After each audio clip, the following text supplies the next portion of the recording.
I am Samya Murthy. Today I will be discussing with you about public economics, its introduction. We will be discussing about the nature, scope and the meaning of public economics. So ಎಲ್ಲರಿಗೂ ಸ್ವಾಗತ. ನಾವು ಈ ದಿನ ಸಾರ್ವಜನಿಕ ಅರ್ಥಶಾಸ್ತ್ರ ಅನ್ನೋದ್ರ ಬಗ್ಗೆ discuss ಮಾಡ್ತಾ ಇದ್ದೀವಿ. ಸೊ ಸಾರ್ವಜನಿಕ ಅರ್ಥಶಾಸ್ತ್ರದ ಅರ್ಥ, ಅದರ ಸ್ವರೂಪ ಮತ್ತು ಅದರ ವ್ಯಾಪ್ತಿ ಬಗ್ಗೆ ತಿಳ್ಕೊಳ್ಳೋ ಅಂಥದ್ದು. ಸೊ ಮೊದಲನೇದಾಗಿ ನಾವು ಸಾರ್ವಜನಿಕ ಅರ್ಥಶಾಸ್ತ್ರ ಅಂತ ತಗೊಂಡಾಗ ನಾವು ಏನು ನೋಡ್ತೀವಿ ಅಂದರೆ, ಈ ಸಾರ್ವಜನಿಕ ಅರ್ಥಶಾಸ್ತ್ರದಲ್ಲಿ ಸಾಮಾನ್ಯವಾಗಿ ಎಲ್ಲ ಆರ್ಥಿಕ ಚಟುವಟಿಕೆಗಳು, ಅದು ಸರ್ಕಾರದ ಚಟುವಟಿಕೆಗಳು ನಾವು ಅಧ್ಯಯನ ಮಾಡುವಂಥದ್ದು. ಸೊ ಇಲ್ಲಿ ನಾವು ಸರ್ಕಾರ ಏನೇ ಆದಾಯ, ಖರ್ಚು ಅಥವಾ ಸಾಲಗಳ ಬಗ್ಗೆ ನಾವು ನೋಡ್ತೀವಿ, ಅದು ಸರ್ಕಾರಕ್ಕೆ ನಾವು ಪಬ್ಲಿಕ್ ರೆವೆನ್ಯೂ, ಪಬ್ಲಿಕ್ ಎಕ್ಸ್ಪೆಂಡಿಚರ್ ಮತ್ತು ಪಬ್ಲಿಕ್ ಡೆಟ್ ಅಂತ ಕನ್ಸಿಡರ್ ಆಗುತ್ತೆ. ಸೊ ಈ ವಿಷಯಗಳು ಅಥವಾ ಈ ಮಾಹಿತಿ ಬಗ್ಗೆ ಕುರಿತು ಚರ್ಚೆ ಅಥವಾ ಅಧ್ಯಯನ ಮಾಡುವಂಥದ್ದೇ public economics. So as I said, public economic deals with all the economic activities of the government. Basically it deals with the finances, its loan, its revenue and the expenditure, also the debt part of the government.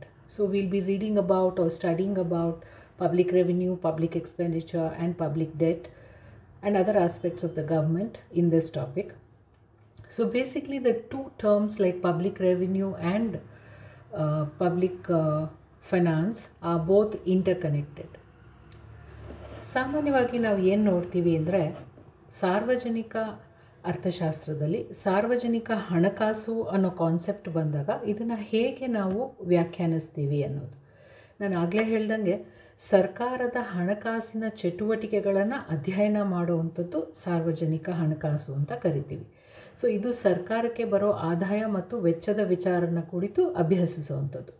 So ಇಲ್ಲಿ ನಾವು ಕೆಲವೊಂದು ಎಕಾನಮಿಸ್ಟು, public ಎಕನಾಮಿಸ್ಟು ಡೆಫಿನಿಷನ್ಸನ್ನು ಕೊಟ್ಟಿದ್ದಾರೆ. So ಒಂದು ಎರಡು ಡೆಫಿನೇಷನ್ನ ನಾವು ತಿಳ್ಕೊಳ್ಳೋಣ. ಮೊದಲನೆಯದಾಗಿ Dalton ಅವರ ಡೆಫಿನೇಷನ್ ತಗೊಂಡಾಗ, ಡಾಲ್ಟನ್ ಏನು ಹೇಳಿದ್ದಾರೆ ಅಂತ ನೋಡಿದಾಗ, ಪ್ರೊಫೆಸರ್ ಡಾಲ್ಟನ್ ಅವರ ಪ್ರಕಾರ ಸಾರ್ವಜನಿಕ ಹಣಕಾಸು ಸಾರ್ವಜನಿಕ ಪ್ರಾಧಿಕಾರಿಗಳ ಆದಾಯ ಮತ್ತು ವೆಚ್ಚ ಹಾಗೂ ಅವುಗಳ ಹೊಣೆಗಾರಿಕೆಯನ್ನು ಅಥವಾ ಹೊಂದಾಣಿಕೆಯನ್ನು ವಿಚಾರಗಳನ್ನು ಕುರಿತು ಅಭ್ಯಸಿಸುವಂಥದ್ದು. So I will repeat it in English. According to professor Dalton, public finance deals with the income and expenditure of public authorities and the manner in which the one is adjusted to the other. So ಒಂದಕ್ಕೊಂದು ಹೇಗೆ ಇವರು ಹೊಂದಾಣಿಕೆಯನ್ನು ಮಾಡ್ಕೋತಾರೆ ಅನ್ನೋದ್ರ ಬಗ್ಗೆ Dalton ಅವರು ತಿಳಿಸಿರುವಂಥದ್ದು. So basically ಇಲ್ಲಿ ಏನಾಗುತ್ತೆ, ಸರ್ಕಾರಕ್ಕೆ ಕೆಲವೊಂದು ಕಡೆಯಿಂದ ಆದಾಯ ಬರುತ್ತೆ, ಹಾಗೆ ಕೆಲವೊಂದು ಕಡೆಯಿಂದ ಅವರು ಖರ್ಚು ಮಾಡ್ತಾರೆ. ಕೆಲವೊಂದು ವಿಚಾರಗಳಲ್ಲಿ ಸರ್ಕಾರ ಖರ್ಚು ಮಾಡುತ್ತೆ. ಸೊ ಇವೆರಡಕ್ಕೂ ಹೊಣೆಗಾರಿಕೆ ಮತ್ತು ಹೊಂದಾಣಿಕೆ ಮಾಡುವಂಥದ್ದು ಪಬ್ಲಿಕ್ ಫೈನಾನ್ಸ್ ಅಂತ ಡಾಲ್ಟನ್ ಅವರು ಕೊಟ್ಟಿರುವಂಥದ್ದು. ಹಾಗೆ ನಾವು ಮತ್ತೊಂದು ಡೆಫಿನೇಷನನ್ನು ನೋಡೋಣ. ಫಿನ್ಲೆ ಶಿರಾಸ್ ಅನ್ನೋ ಕೊಟ್ಟಿರುವಂಥ ಒಂದು ವ್ಯಾಖ್ಯಾನ ನೋಡಿದಾಗ, ಸಾರ್ವಜನಿಕ ಹಣಕಾಸನ್ನು ಅವ್ರು ಏನು ಹೇಳ್ತಾರೆ ಅಂದರೆ, ಇದು ಬೇಸಿಕ್ಲಿ ಸರ್ಕಾರ ಹೇಗೆ ತನ್ನ ಖರ್ಚು ವೆಚ್ಚಗಳನ್ನು ಭರಿಸೋದಕ್ಕೆ ಒಂದು ಫಂಡ್ಸನ್ನು ರೇಸ್ ಮಾಡ್ತಾರೆ, ಬೇರೆ ಬೇರೆ ಮೂಲಗಳಿಂದ ಹೇಗೆ ಬೇರೆ ಬೇರೆ ಸೋರ್ಸಸ್ಸಿಂದ ಹಣವನ್ನು ರೇಸ್ ಮಾಡ್ತಾರೆ ಅನ್ನೋದ್ರ ಬಗ್ಗೆ ತಿಳ್ಕೊಳ್ಳೋವಂಥದ್ದು. ಹಾಗೆ ಫಿನ್ಲೆ ಶಿರಾಸ್ ಅವರು ವ್ಯಾಖ್ಯಾನಿಸ್ತಾರೆ. So according to professor Findlay Shirras, public finance is the study of the principles underlying the spending and raising of funds by the public authorities. So ಈ ಎರಡು ವ್ಯಾಖ್ಯಾನ ನಾವು ನೋಡಿದಾಗ ನಮಗೆ ತಿಳಿಸೋವಂಥ ಒಂದು ಕಾನ್ಸೆಪ್ಟ್ ಏನಪ್ಪ ಅಂದರೆ, ಬೇಸಿಕ್ಲಿ ನಮ್ಮ ಸಾರ್ವಜನಿಕ ಹಣಕಾಸು ಅಂತ ನಾವು ತಗೊಂಡಾಗ ಇಲ್ಲಿ ಸರ್ಕಾರಕ್ಕೆ ಬರುವಂಥ ಆದಾಯ, ಅದು ಅದರಿಂದ ಮಾಡುವಂಥ ಖರ್ಚುಗಳ ಬಗ್ಗೆ ಅಧ್ಯಯನ ಮಾಡೋದು ಅಂತ ನಾವು ಅರ್ಥ ಮಾಡ್ಕೋಬೋದು. ಸೊ ಬೇಸಿಕ್ಲಿ ಮುಂಚೆ ಏನಾಗ್ತಾಯಿತ್ತು, ಸಾರ್ವಜನಿಕ ಹಣಕಾಸು ಅಂದ ತಕ್ಷಣ ನಮಗೆ ಬರ್ತಾ ಇದ್ದಿದ್ದಂಥ ಕಾನ್ಸೆಪ್ಟು, ಸರ್ಕಾರ ಒಂದು ಪೊಲೀಸ್ ಕೆಲಸ ಮಾಡುತ್ತೆ, ಸರ್ಕಾರ ಒಂದು ಡಿಫೆನ್ಸೋ ಅಥವಾ ಒಂದು ಲಾ ಆ್ಯಂಡ್ ಆರ್ಡರ್ ಮೇಂಟೈನ್ ಮಾಡಿಬಿಟ್ರೆ ಸಾಕು. ಬಟ್ ಈಗ ಅದು ಒಂದು ವೆಲ್ಫೇರ್ ಎಕನಾಮಿಕ್ಸ್ ಆಗಿ ಪರಿಗಣಿಸಿರುವಂಥದ್ದು. ಸೊ ಈಗ ನಾವು ನೆಕ್ಸ್ಟ್ ಟಾಪಿಕ್ ಏನಿದೆ ಇದ್ರ ಬಗ್ಗೆ ನಾವು ಮಾಹಿತಿ ತಗೊಂಡಾಗ, ನಮ್ಮ ನೆಕ್ಸ್ಟ್ ಕಾನ್ಸೆಪ್ಟ್ ಏನಿದೆ ಅದು ನೇಚರ್ ಆಫ್ ಪಬ್ಲಿಕ್ ಎಕನಾಮಿಕ್ಸ್ ಅನ್ನೋ ಕಾನ್ಸೆಪ್ಟ್ ಬಗ್ಗೆ ನಾವು ತಿಳ್ಕೊಳ್ಳೋಣ. ಸೊ ಇಲ್ಲಿ ನಾವು ನೋಡೋದೇನಪ್ಪ ಅಂದರೆ, ಸಾರ್ವಜನಿಕ ಅರ್ಥಶಾಸ್ತ್ರವನ್ನು ನಾವು ಸ್ವಲ್ಪ ಸೂಕ್ಷ್ಮವಾಗಿ ಅಬ್ಸರ್ವ್ ಮಾಡ್ತಾ ಹೋದಾಗ ನಾವು ತಿಳ್ಕೊಳ್ಳೋದೇನು, ಈಗ ತಾನೇ ಡಿಸ್ಕಸ್ ಮಾಡಿದ್ವಿ, ಅದು ಎಲ್ಲ ಚಟುವಟಿಕೆಗಳಿಗೆ ಹಣಕಾಸನ್ನು ಸಂದಾಯ ಮಾಡುತ್ತೆ, ಖರ್ಚು ಮಾಡುತ್ತೆ ಅಂತ. ಸೊ ಈ ಆ್ಯಕ್ಟಿವಿಟೀಸ್ ಯಾವುದು, ಯಾತಕ್ಕೆ ಖರ್ಚು ಮಾಡುತ್ತೆ ಅನ್ನೋದನ್ನು ತಿಳ್ಕೊಬೇಕಾಗುತ್ತೆ.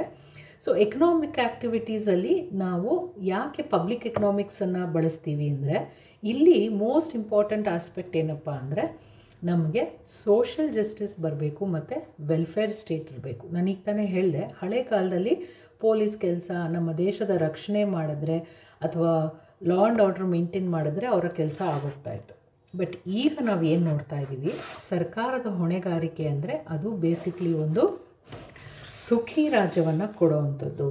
ಸೊ ಮೋಸ್ಟ್ ಇಂಪಾರ್ಟೆಂಟ್ ಕಾನ್ಸೆಪ್ಟ್ ಏನಪ್ಪ ಅಂದರೆ, ಸರ್ಕಾರ ಏನು ಮಾಡಬೇಕಾಗಿದೆ, ಅವರು ನಮಗೆ ಬೇಸಿಕ್ಲಿ ನಮಗೆ ಒಂದು ರಕ್ಷಣೆಗಿಂತ ಮೀರಿ ಶಿಕ್ಷಣ ಇರ್ಬೋದು, ನಮಗೆ ಟ್ರಾನ್ಸ್ಪೋರ್ಟ್ ಆ್ಯಂಡ್ ಕಮ್ಯುನಿಕೇಷನ್ ಇರ್ಬೋದು, ಹೆಲ್ತನ್ನು ಒದಗಿಸೋವಂಥದ್ದು ಇರ್ಬೋದು, ಈ ರೀತಿಯಾದ ವಸ್ತುಗಳನ್ನು ನಮಗೆ ಒದಗಿಸೋವಂಥ ಕೆಲಸದ ಹೊಣೆಗಾರಿಕೆ ಸರ್ಕಾರದಾಗಿರುತ್ತೆ.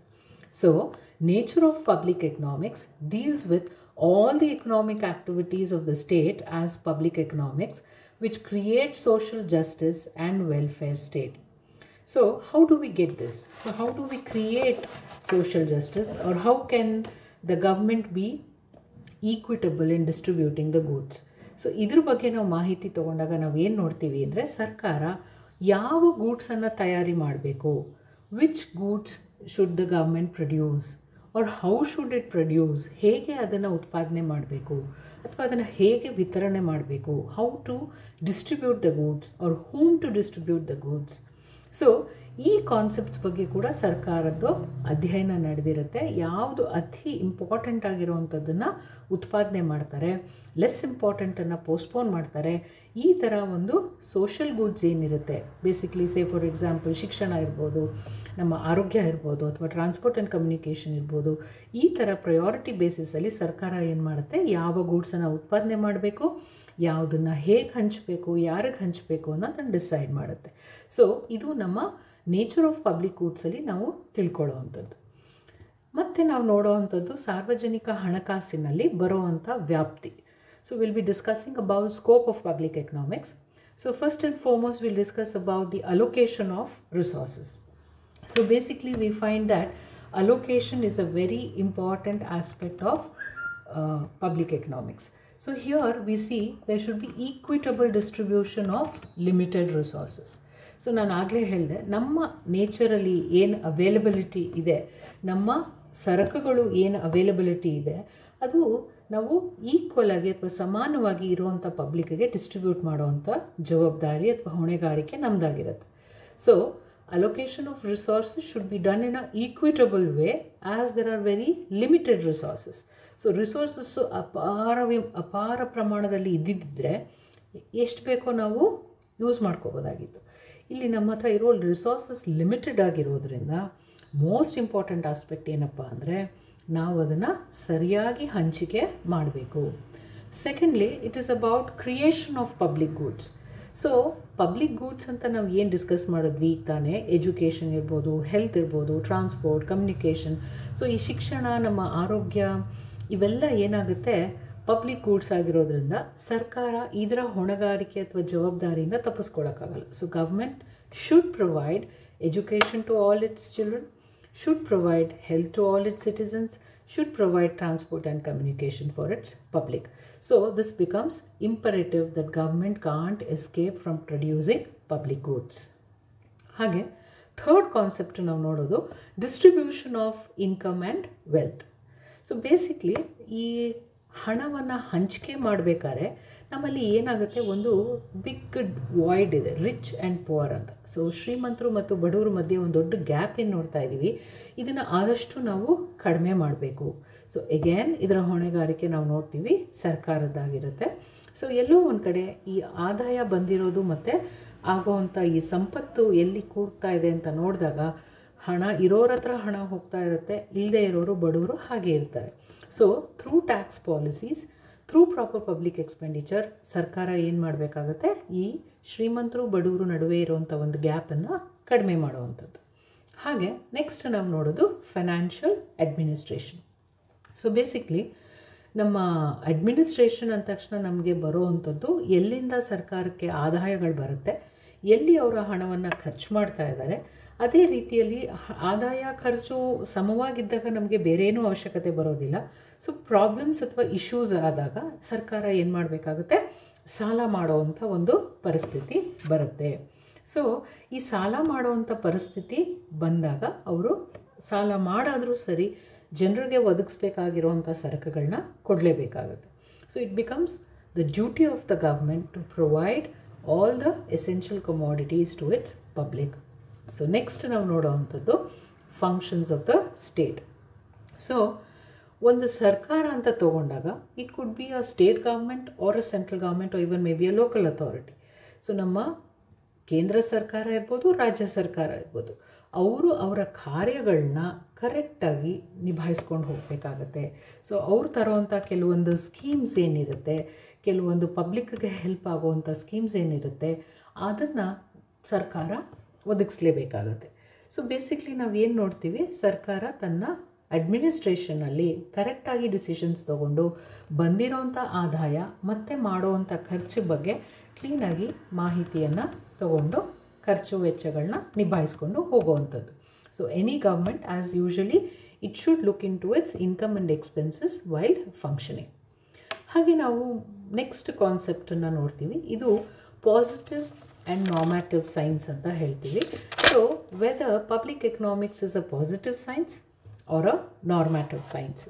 ಸೊ ಬೇಸಿಕ್ಲಿ ಇಲ್ಲಿ ನಾವು ನೋಡೋದೇನಪ್ಪ ಅಂದರೆ, ಇದು ಒಂದು ವಾಸ್ತವನ ಅಥವಾ ಇದು ಒಂದು ಮಾದರಿ ವಿಜ್ಞಾನನ ಅಂತ ಒಂದು ಪ್ರಶ್ನೆ ಉದ್ಕೊಳ್ಳುತ್ತೆ. ಸೊ ಇದ್ರ ಬಗ್ಗೆ ನಾವು ಡಿಸ್ಕಸ್ ಮಾಡಿದಾಗ ಕೆಲವು ಎಕಾನಮಿಸ್ಟ್ ಏನು ಹೇಳ್ತಾರೆ ಅಂದರೆ, ಇಲ್ಲ ಇದು ಒಂದು ವಾಸ್ತವನೇ ಹೌದು ಅಂತಾರೆ. ಇನ್ನು ಕೆಲವು ಎಕಾನಮಿಸ್ಟ್ ಹೇಳ್ತಾರೆ, ಇಲ್ಲ ಇಲ್ಲ this is not positive science, ಇದು ಒಂದು ನಾರ್ಮ್ಯಾಟಿವ್ ಸೈನ್ಸ್ ಅಥವಾ ಇದು ಒಂದು ಮಾದರಿ ವಿಜ್ಞಾನ ಅಂತ ಹೇಳ್ತಾರೆ. ಸೊ ಎಲ್ಲೋ ಒಂದು ಕಡೆ ವಾಸ್ತವ ಮತ್ತು ಮಾದರಿ ಬಗ್ಗೆ ಕೆಲವೊಂದು ಆರ್ಗ್ಯುಮೆಂಟ್ಸ್ ಬರುತ್ತೆ. ಪಾಸಿಟಿವ್ ಆಸ್ಪೆಕ್ಟ್ ಅಂತ ತೊಗೊಂಡಾಗ ನಾವು ಏನು ನೋಡ್ತೀವಿ ಅಂದರೆ, ಇಲ್ಲಿ ಪಬ್ಲಿಕ್ ರೆವಿನ್ಯೂ, ಪಬ್ಲಿಕ್ ಡೆಟ್ ಮತ್ತು ಬಡ್ಜೆಟ್ ಈ ಥರ ವಿಚಾರಗಳ ಬಗ್ಗೆ ನಾವು ಡಿಸ್ಕಸ್ ಮಾಡ್ತೀವಿ. ನಾನು ಆಗಲೇ ಹೇಳಿದೆ, ಈ ಟಾಪಿಕಲ್ಲಿ ನಾವು ಸರ್ಕಾರಕ್ಕೆ ಬರುವಂಥ ಆದಾಯ, ಸರ್ಕಾರ ಮಾಡುವಂಥ ಖರ್ಚು ಹಾಗೂ ಸರ್ಕಾರ ಮಾಡುವಂಥ ಸಾಲ, ತನ್ನ ಆಯುವ್ಯಯ ಬಗ್ಗೆ ಡಿಸ್ಕಸ್ ಮಾಡ್ತೀವಿ ಅಂತ. ಸೊ ಈ ಥರ ಕಾನ್ಸೆಪ್ಟ್ಸ್ ಡಿಸ್ಕಸ್ ಮಾಡ್ತಾ ಇದ್ದಾಗ ಇದು ಒಂದು ಪಾಸಿಟಿವ್ ಸೈನ್ಸ್ ಅಂತ ಒಂದು ಆರ್ಗ್ಯುಮೆಂಟ್ ಬರುತ್ತೆ. ಹಾಗೆ ನಾರ್ಮ್ಯಾಟಿವ್ ಅಂತ ಯಾಕೆ ಹೇಳ್ತೀವಿ ಅಂತ ಹೇಳಿದಾಗ ನಾವು ನೋಡೋದೇನೆಂದರೆ, ಇಲ್ಲಿ ನಾವು ಓದ್ತಾ ಇರೋದೇನು, ಸರ್ಕಾರ ಯಾವ ಸರಕನ್ನು ಉತ್ಪಾದನೆ ಮಾಡಬೇಕು, ಯಾವ ಸರಕು ಒಳ್ಳೆಯದು, ಯಾವ ಸರಕು ಸೊಸೈಟಿಗೆ ಒಳ್ಳೆಯದು, ಇದರಿಂದ ವೆಲ್ಫೇರ್ ಸಿಗುತ್ತಾ ಇಲ್ವಾ, ಒಳ್ಳೆಯದಾ ಕೆಟ್ಟದ್ದಾ, ಅವಶ್ಯಕತೆ ಇದೆಯಾ ಇಲ್ವಾ ಅನ್ನೋದ್ರ ಬಗ್ಗೆ ಡಿಸ್ಕಸ್ ಮಾಡ್ತಾ ಇದ್ದೀವಿ. ಸೊ ಹಾಗೆ ತೊಗೊಂಡಾಗ it is a normative science ಅಂತ ಬರುತ್ತೆ. ಸೊ ಎಲ್ಲೋ ಒಂದು ಕಡೆ ಕೆಲವು economist it's both a positive and a normative science ಅಂತ ಹೇಳ್ತೀವಿ. ಯಾಕೆಂದರೆ ನಾವು ಪಾಸಿಟಿವ್ ಆಗಿರುವಂಥ ವಿಷಯಗಳೇನಿದೆ, ಬೇಸಿಕ್ಲಿ ನಮ್ಮ technical concepts like public revenue, public expenditure, public debt ಮತ್ತು ಬಡ್ಜೆಟ್ ಈ ಥರ ಕಾನ್ಸೆಪ್ಟ್ಸ್ ಓದಿರ್ತೀವಿ. At the same time normative concepts ಆಗಿರುವಂಥ ಒಂದು ಸೊಸೈಟಿಗೆ ಒಳ್ಳೆಯದಾಗುವಂಥ ಒಂದು ವೆಲ್ಫೇರ್ ಕೊಡುವಂಥ ಒಂದು ಯೋಗಕ್ಷೇಮ ಬಗ್ಗೆ ಯೋಚನೆ ಮಾಡಿ ಸರಕುಗಳನ್ನ ಉತ್ಪಾದನೆ ಮಾಡಿರ್ತೀವಿ. ಸೊ ಹಾಗಾಗಿ it's both a positive and a normative science ಅಂತ ಹೇಳ್ತೀವಿ. ಸೊ ಟು ಸಮ್ ಅಪ್, ನಾವು ಏನು ಈ ಸೆಷನಲ್ಲಿ ಅಥವಾ ಈ ಕ್ಲಾಸಲ್ಲಿ ತಿಳ್ಕೊಂಡಿದ್ದೀವಿ ಅಂದರೆ, ಫಸ್ಟು ಪಬ್ಲಿಕ್ ಎಕನಾಮಿಕ್ಸ್ ಅಂದರೆ ಏನು, ಅದರ ಅರ್ಥದ ಬಗ್ಗೆ ತಿಳ್ಕೊಂಡ್ವಿ. ಹಾಗೆ ನೆಕ್ಸ್ಟ್ ನಾವು ಅದ್ರ ನೇಚರ್ ಆಫ್ ಪಬ್ಲಿಕ್ ಎಕನಾಮಿಕ್ಸ್ ಬಗ್ಗೆ ತಿಳ್ಕೊಂಡ್ವಿ, ಯಾವ ಸರಕು ಉತ್ಪಾದನೆ ಮಾಡಬೇಕು, ಎಷ್ಟು, ಹೇಗೆ, ಯಾರಿಗೆ ಅನ್ನೋದು. ಮತ್ತು ಕೊನೆಯದಾಗಿ ನೋಡೋದಾದರೆ ಸ್ಕೋಪ್ ಆಫ್ ಪಬ್ಲಿಕ್ ಎಕನಾಮಿಕ್ಸ್ ಅಥವಾ ಅದರ ವ್ಯಾಪ್ತಿ ಬಗ್ಗೆ ಡಿಸ್ಕಸ್ ಮಾಡಿದ್ವಿ. ಸೊ ಇದು ನಮ್ಮ ಈ ಸೆಷನ್ನಿನ ಕಾನ್ಸೆಪ್ಟ್. ಹೋಪ್ಫುಲಿ ಎಲ್ಲ ಎಂಜಾಯ್ ಮಾಡಿದ್ದೀರಾ ಅಂದ್ಕೊತೀನಿ. ಸೊ ಎಲ್ಲರೂ ಇದನ್ನು ಮತ್ತೆ ನೋಡಿ ತಿಳ್ಕೊಳ್ಳಿ, ಅರ್ಥ ಮಾಡ್ಕೊಳ್ಳಿ ಪಬ್ಲಿಕ್ ಎಕನಾಮಿಕ್ಸ್ ಅಂದರೆ ಏನು ಅಂತ. Thank you.